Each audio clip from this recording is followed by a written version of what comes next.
तो hey guys, कैसे हो आप सभी। Welcome back to my channel. अभी के अभी वीडियो को लाइक कर दो और चैनल को सब्सक्राइब हाई बटन को ऑन कर देना, जिससे आप हर पल का ज्यादा मजा ले सकेंगे। और हाँ, कमेंट करना मत भूलना। और अगर तुमने पिछले चैप्टर्स मिस कर दिए हैं तो कोई बात नहीं, चैनल पर प्लेलिस्ट अवेलेबल है, जाकर देख लो। और अगर देख चुके हो तो चलो बिना टाइम वेस्ट किए शुरू करते हैं आज का धमाकेदार एपिसोड। गूंगे ने उठकर शांति से अपने कपड़ों के उन हिस्सों को साफ किया जहां गुस्सीन ने उल्टी कर दी थी।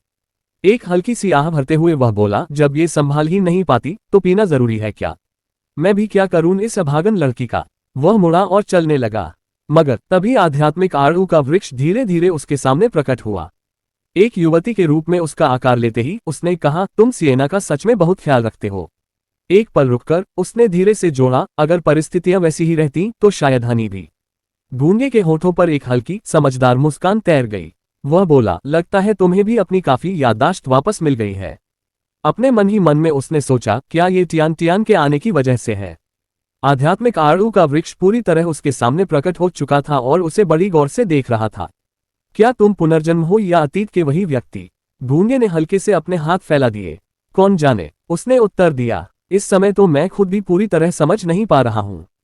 जैसे ही वे एक दूसरे के सामने खड़े थे, गूंगे ने अचानक पूछा, वैसे क्या तुम अपनी पुरानी दोस्त से मिलने नहीं जाना चाहती? आध्यात्मिक आड़ू के वृक्ष की युवा स्त्री ने अपना सिर थोड़ा सा हिलाया। मैं उससे मिलूं या न मिलूं, सब एक समान है। अगर उसे मिलना होगा तो वह खुद ही मेरे पास चली आएगी। गूंगे उसके करीब आया और बड़बड़ाया, वह आजकल मुझसे बदला लेने में व्यस्त है, तो शायद उसके पास तुमसे मिलने का समय नहीं होगा। आड़ू का वृक्ष मौन हो गया। कुछ पल बाद उसने फिर से बात की। इस बार उसकी आवाज पहले से भी धीमी थी। अतीत की वे घटनाएं, वे सब किस लिए थीं? गूंगे ने उसकी ओर देखा, उसके होठों पर हल्की सी मुस्कान थी। अगर मैं कहूं कि मुझे याद नहीं तो क्या तुम मानोगी? उसने धीरे से सिर हिलाया। मैं मानती हूं। अतीत का तुम मुझ जैसे अदने से व्यक्ति को कुछ भी समझाने की जहमत नहीं उठाते। गूंगे उसके और करीब आया और बेपरवाही से अपना एक हाथ उसके कंधे पर रख दिया। मैं इस बार यहाँ इसलिए आया हूं क्योंकि मैं चाहता हूं कि तुम मेरा एक काम करो। उसने उसकी ओर देखा। कौन सा काम? गूंगे हल्के से मुस्कुराया, एक चीज की रखवाली में मेरी मदद करो। उसकी नजरें थोड़ी तेज हो गईं। एक चीज, ठीक है, उसने स्पष्ट किया। उसकी ओर पीठ करके वह आगे बढ़ने लगा। एक प्राचीन क्षेत्र की रखवाली में मेरी मदद करो। अपने हाथ पीछे बांधे हुए उसकी आवाज और दूर होती गई। ऊपरी लोक में जल्द ही बड़ा उत्पात मचने वाला है और मैं भी जल्द ही यहां से जाने वाला हूं। शायद तब तक अमर क्षेत्र और ऊपरी लोक आपस में मिल जाएंगे, या शायद एक और भी बड़ा अवसर आएगा। वह थोड़ी देर रुका और फिर जारी रहा, तुम वर्जित महाकाव्य की एक हस्ती हो। मैंने बहुत सोचा और मुझे लगता है कि तुम्हारी पहचान सबसे उपयुक्त है। अपना सिर थोड़ा सा घुमाते हुए उसके चेहरे पर एक मुस्कान आई। तो कैसा रहेगा? क्या तुम मेरा ये काम करोगी? आध्यात्मिक आड़ू के वृक्ष की युवा स्त्री ने हल्की सी मुस्कान दी। मैं मदद करूंगी। दृश्य बदला। भीड़ में बहस छिड़ गई। कुछ लोग धीमी आवाज में बुदबुदा रहे थे कि नर्क महल के बुद्ध हॉल के पतन के बाद बहुत से लोग अब उसे बर्दाश्त नहीं कर सकते। उन्हें बस कार्रवाई करने के लिए एक बहाना चाहिए था। और इसके अलावा उसने पहले ही स्प्रिंग टाइम जैस्पर मंडप के उदय को रोक दिया था। एक और व्यक्ति ने जोड़ा कि हाल ही में हर जगह अफवाहें फैल रही थी कि गूंगे वास्तव में स्प्रिंग टाइम जैस्पर मंडप के पीछे का मास्टरमाइंड था, जो शुरू से ही हत्यारे संगठन का गुप्त रूप से समर्थन कर रहा था। कहीं और एक मंडप के भीतर एक आकृति खिड़की के पास खड़ी थी और शांति से बोली, स्प्रिंग टाइम जैस्पर मंडप से डरने की कोई जरूरत नहीं है। यह अभी कुछ ही वर्षों में उभरा है। यदि यह नर्क से बराबरी करना चाहता है तो अभी उसके लिए बहुत जल्द है। उसके पीछे खड़े व्यक्ति ने सहमति में सिर हिलाया। आखिरकार नर्क महल में एक समय 10 हॉल मालिक किलेबंदी करते थे। उनमें से दाओ अचीवक क्षेत्र से ऊपर की भयानक सत्ताएं भी कम नहीं थीं। खिड़की के पास सफेद वस्त्रों में लिपटा व्यक्ति थोड़ा सा पीछे मुड़ा। इसके विपरीत मेरी राय में एक और मामला है जो इससे भी ज्यादा महत्वपूर्ण है। उसके पीछे वाले व्यक्ति ने हिचकिचाते हुए पूछा, दाओ भाई जिन यून किस चीज का जिक्र कर रहे हैं? दाओ जिन यून उनकी ओर मुड़े और गंभीरता से बोले, युवा मास्टर चोंग वास्तव में राक्षसी कलाओं का वारिस हो सकता है।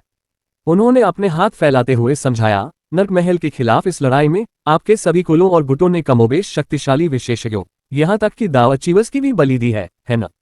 वह थोड़ी देर रुके और फिर आगे बोले, और फिर भी एक बार फिर वह एकमात्र है जो पूरी तरह से अनस्केथ रहा है।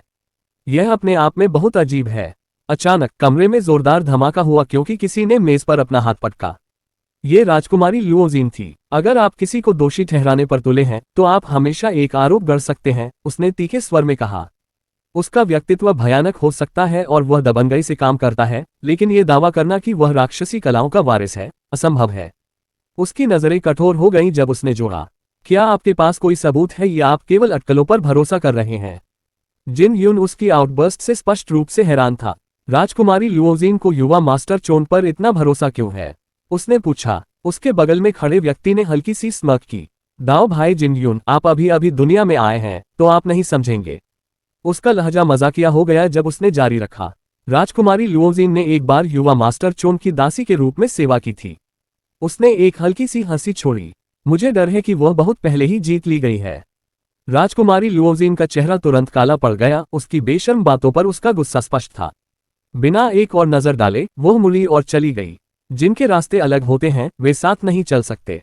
जिन यून के बगल में खड़ी महिला कल्टिवेटर ने थोड़ा सा माथा टेका, जोर से सोचते हुए कि राजकुमारी लुओजिन बुच का बचाव करने के लिए इतनी बेताब क्यों थी।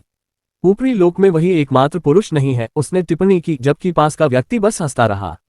दाओ जिन यून की सुनहरी आंखें हल्की सी चमकी जब उसने राजकुमारी लुओजिन के पीछे हटे हुए आकृति को देखा। उसके चेहरे पर एक विचारशील भाव आया। उसके बगल में खड़े व्यक्ति ने अपनी बाहें मोड़ ली और उपहास किया। सबूत हो या न हो, क्या इससे सच में कोई फर्क पड़ता है? महिला कल्टिवेटर हल्के से मुस्कुराए। अंत में ये और कुछ नहीं है सिवाय इसके कि ऊपरी लोक अब उसे बर्दाश्त नहीं कर सकता। उन्हें बस उसके खिलाफ कार्रवाई करने के लिए एक बहाना चाहिए। जिन यून के होठों पर हल्की सी मुस्कान आई जब उसने सहमति में सिर हिलाया। संभवतः कई शिखर शक्तिशाली हस्तियां पहले ही उसके खिलाफ कार्रवाई करना चाहती हैं, उसने शांति से कहा। फिर एक पल रुककर उसने जोड़ा, हालांकि अगर गूंगे वास्तव में हम युवाओं के लिए गिरता है तो क्या ये भी एक सौभाग्य की बात नहीं होगी? इस बीच गू परिवार के निवास के भीतर एक वेदी पर पहले से ही चर्चाएं चल रही थीं। कुछ ने सवाल किया कि गूंगे राक्षसी कलाओं के वारिस के साथ कैसे जुड़ा हो सकता है। केंद्र में गू परिवार का मुखिया खड़ा था। चारों ओर बुजुर्ग थे, उनके चेहरे गंभीर थे क्योंकि वे सोच रहे थे कि क्या विभिन्न कुल और दाओ गुटों ने अपना होश खो दिया था और वास्तव में गू परिवार के खिलाफ कार्रवाई करने की योजना बना रहे थे। गूंगे के पिता ने एक हल्की सी आह भरी। मुझे लगता है कि चोन बस बहुत हाई प्रोफाइल रहा है, उन्होंने कहा। उसने हमारे गू परिवार के संसाधनों पर भी भरोसा नहीं किया। फिर भी उसने अकेले ही नर्क महल को नष्ट कर दिया। तभी बाहर से एक शक्तिशाली उपस्थिति उतरी जिसने तुरंत सभी का ध्यान आकर्षित किया। डरने की क्या बात है? एक आवाज गूंजी। चेन के कर्म वास्तव में हमारे गू परिवार के एक जूनियर के योग्य हैं। मुखिया और बुजुर्गों ने तुरंत सम्मान में सिर झुकाया। प्रणाम। 18वें पूर्वज। गू परिवार के 18वें पूर्वज ऊंचे खड़े थे, उनका ऑरा भारी था। वे डरते हैं कि हमारे गू परिवार का बच्चा अपनी तेज धार बहुत ज्यादा दिखा रहा है, जो उनके अमरता के रास्ते में बाधा बन रहा है, उन्होंने ठंडे स्वर में कहा। तो अब वे अपनी वरिष्ठता पर भरोसा करके युवाओं को धमकाना चाहते हैं। उनके शब्द अभी पूरी तरह से शांत भी नहीं हुए थे कि एक और भयानक उपस्थिति धीरे धीरे उभरी।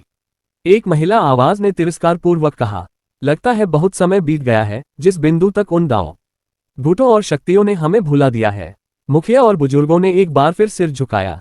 प्रणाम 16वीं पूर्वज। उसने उनकी ओर नीचे देखा, उसकी नजरें ठंडी और दबंग थीं। क्या वे सच में सोचते हैं कि हमारा गू परिवार ऐसी चीज है जिसे वे इतनी आसानी से हेरफेर कर सकते हैं? एक और आवाज अचानक हवा में गूंजी, तीखी और दबंग।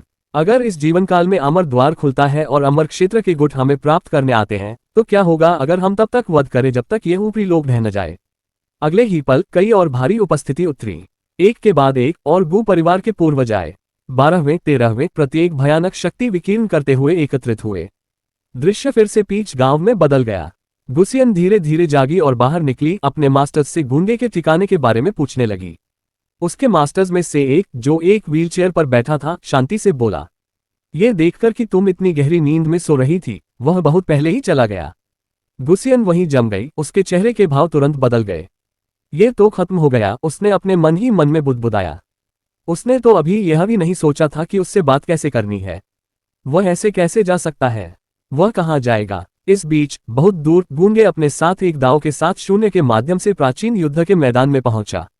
जैसे ही वह प्रकट हुआ, उसके सामने एक पालकी रुक गई और एक सम्मानित आवाज गूंजी, हम युवा मास्टर चोन का सादर स्वागत करते हैं। गूंगे ने अपने सामने वाले व्यक्ति को देखा, थोड़ा अम्यूजिंग था। तुम थोड़े जाने पहचाने लग रहे हो। उस व्यक्ति ने तुरंत सिर झुकाया। मेरे स्वामी, मेरा नाम जियाओ है। एक बार आप मुझे लगभग निपटा ही चुके थे। शाही बड़ी बहन ने मुझे यहाँ आपको लेने के लिए भेजने का आदेश दिया। गूंगे हल्के से मुस्कुराया। जिया नान खुद क्यों नहीं आए? जियाओ ने सम्मानपूर्वक इशारा करते हुए उत्तर दिया, शाही बड़ी बहन आजकल ग्रैंड एंसेस्टर वर्शिप सेरेमनी में व्यस्त है और नहीं आ सकती। वह मेरे स्वामी का व्यक्तिगत रूप से स्वागत करने में असमर्थ है और आपकी क्षमा चाहती है। गूंगे पालकी में चढ़ा और फिर कैजुअली पूछा, grand ancestor worship ceremony? Jiao ने सिर हिलाया, हाँ मेरे स्वामी। जैसे ही पालकी हवा में तेजी से गुजरी, जियाओ ने समझाना जारी रखा, ये रिइंकार्नेशन प्लेटफॉर्म के निर्माण से संबंधित है। हाल के वर्षों में हमारे एब्सोल्यूट इनक्लान की संख्या लगातार घट रही है।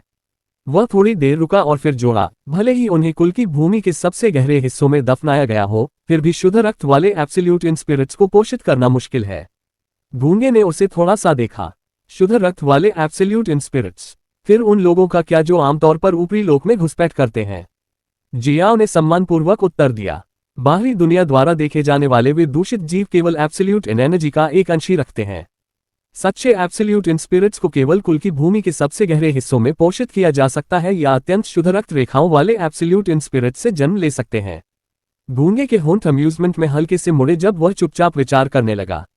कुल की भूमि के सबसे गहरे हिस्से में रिइंकार्नेशन प्लेटफॉर्म? क्या ये रिइंकार्नेशन के प्राचीन स्वर्गीय वेनेरेट से संबंधित हो सकता है? उसके ज्ञान के अनुसार वह अस्तित्व संभवतः सच्चे इमॉर्टल रेल्म में था। वह जिसे उसने इमॉर्टल एंशिएंट कॉन्टिनेंट पर वापस एनकाउंटर किया था, वह केवल एक प्रेत था। और जहां तक हीलिंग का सवाल है, जिसे उसका उत्तराधिकारी घोषित किया गया था, गूंगे की नजरें गहरी हो गईं। मुझे डर है कि वह बहुत बड़ी योजना का सिर्फ एक मोहरा था। गूंगे की आंखों में इनयोग प्रकाश की एक हल्की चमक फ्लिकरिंग हुई क्योंकि उसके विचार अनरावल होते रहे। रिइंकार्नेशन का दाव असाधारण रूप से विशेष है, जीवन और मृत्यु के गहरे रहस्यों को छूता है। मेरे शरीर के भीतर रिइंकार्नेशन शक्ति इसका केवल एक अंश है, फिर भी इसमें इतनी गहराई है।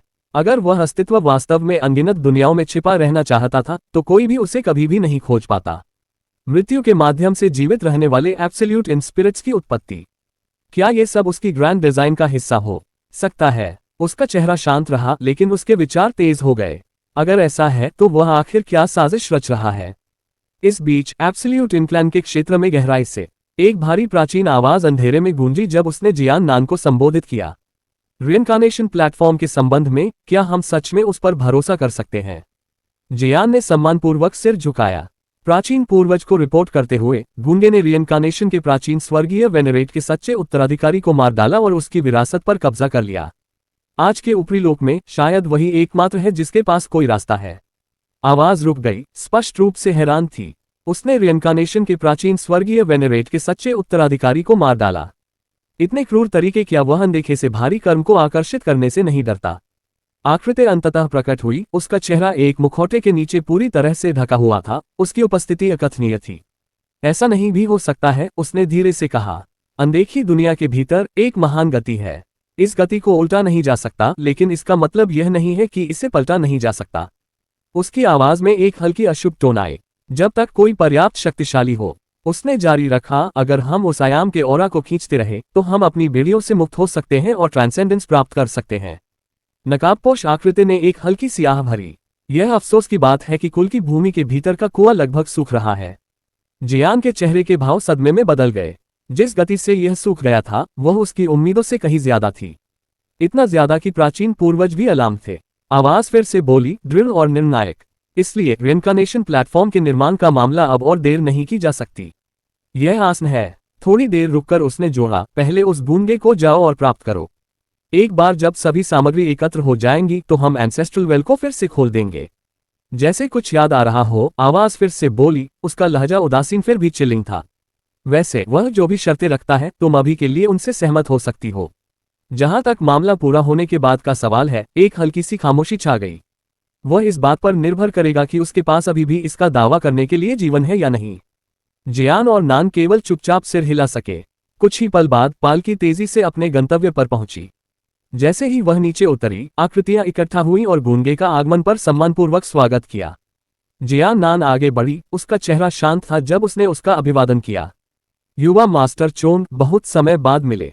आपका महान नाम अब मिरियड हेवंस और वर्ल्ड्स में गूंज रहा है।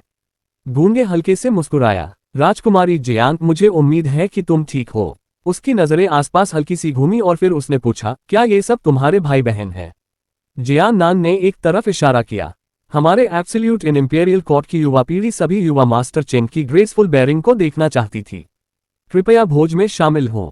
गूंगे ने हल्के से सिर हिलाया, उसके होठों पर एक हल्की सी मुस्कान थी क्योंकि उसकी नजर एक आकृति पर पड़ी। राजकुमार जियाओ को देखते हुए उसने टिप्पणी की, जब से हम दाओ इमॉर्टल डायनेस्टी में अलग हुए तुमने काफी प्रगति की है। तुम पहले ही सुप्रीम रेल्म के शिखर पर पहुंच चुके हो। जियाओ ने अपना सिर थोड़ा नीचे किया। युवा मास्टर चोंग ने मेरी बहुत ज्यादा तारीफ की। मैं कैसे एक विशेषज्ञ माना जा सकता हूँ। इससे पहले कि वह पूरा कर पाता, अदर आगे बढ़ा और कैजुअली अपना हाथ उसके कंधे पर रख दिया। उसकी आवाज सीधी थी। वास्तव में मैं पहले ही एक दाव अचीवा हूँ। फिर भी तुम इतने कमजोर और नाजुक हो, है ना? जियाओ चुप हो गया, जवाब देने में असमर्थ।